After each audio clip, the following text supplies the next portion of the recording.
This video presentation has been classified by the ABC as M. It contains material that is not recommended for persons under 15 years. As well as watching this vodcast, you can watch Good Game on ABC2 every Monday night and ABC1 late on Friday nights after Triple J TV with the Doctor.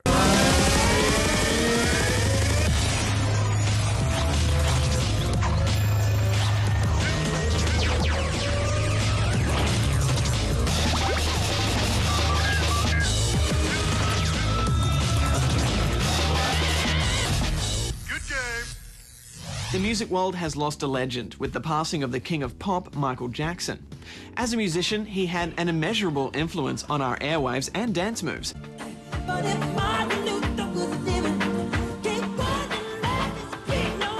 But as an entertainer, he did much more than that, and he even left a significant impression on the world of video gaming, which all started with this.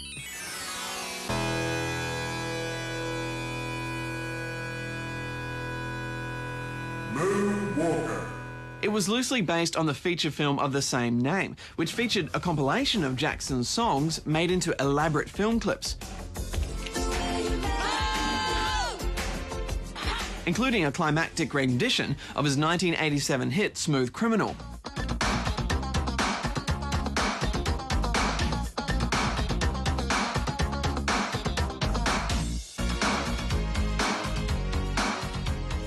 Where Michael actually ends up turning into a giant robot.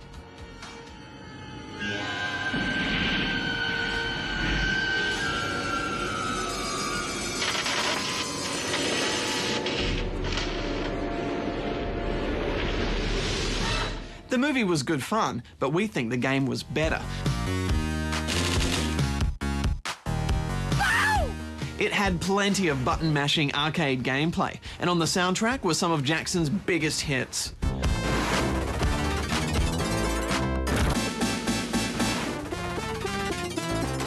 It also featured many of his classic moves, like the moonwalk, or his trademark hat throw, all of which could be used as deadly attacks. And he could even turn into a giant robot.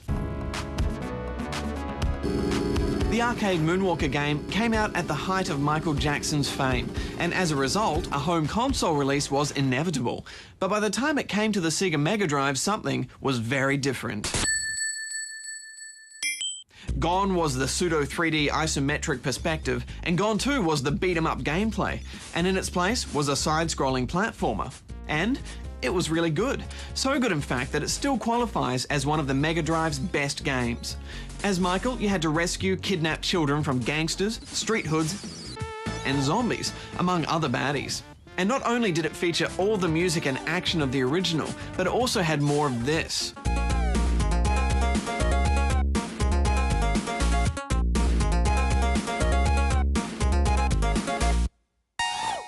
After striking up a relationship with game maker Sega, Jackson continued to collaborate with them to make a new interactive attraction for a chain of amusement parks. Sega developed a ride called Michael Jackson's Scramble Training. It was a giant hydraulically powered flight simulator, and Michael was your pilot. Scramble Training was released into Sega's amusement parks in 1993, an unfortunate year for the troubled pop star. And as the scandalous criminal accusations started flying, Sega quietly removed Scramble Training, and it's never been seen since. With the cumulative years of negative press, you'd think that would be the end of Michael's video game achievements. But 1999 proved to be a big comeback year for Jackson, at least as far as video games were concerned, and he chose to make this comeback in another Sega game, Space Channel 5 for the Dreamcast. The button-mashing rhythm game featured a dancing heroine named Eulala, who had to save the Earth by dancing her way through an alien armada. In the later levels of the game, a character named Space Michael appears briefly to dance alongside Eulala and does a few very familiar dance steps. Please escape to the control room. Roger. Michael in Space proved popular enough to return for the sequel, 2002 Space Channel 5 Part 2. Space Michael! Get out of here, Eulala. This is a trap. This time, Micheal had a much bigger role in the game, because this time the aliens had decided to kidnap him first, and Eulala was forced to rescue and recruit him into her dancing troupe to help stop the aliens with the power of dance. You've got to save Space Michael.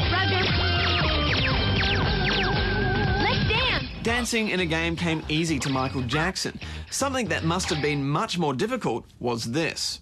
Presenting the King of Pop, Michael. You can't win. The title's mine. Jackson. Don't you know who you're messing with? Ready to Rumble Round 2 came out in the year 2000 for the Dreamcast. It was a boxing game with a very broad sense of humour, and one of its many in-jokes was the appearance of Michael Jackson as an unlockable character. Battle your way through the game twice, and MJ was all yours.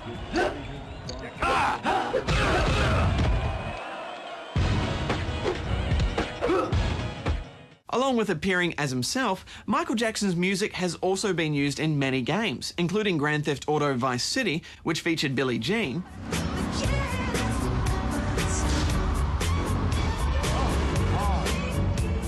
and Guitar Hero World Tour, which featured Beat It.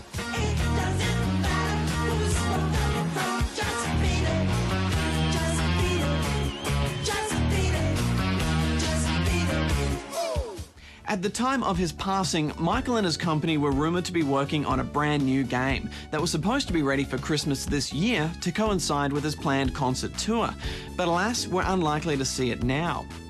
And with that, we've come to the end.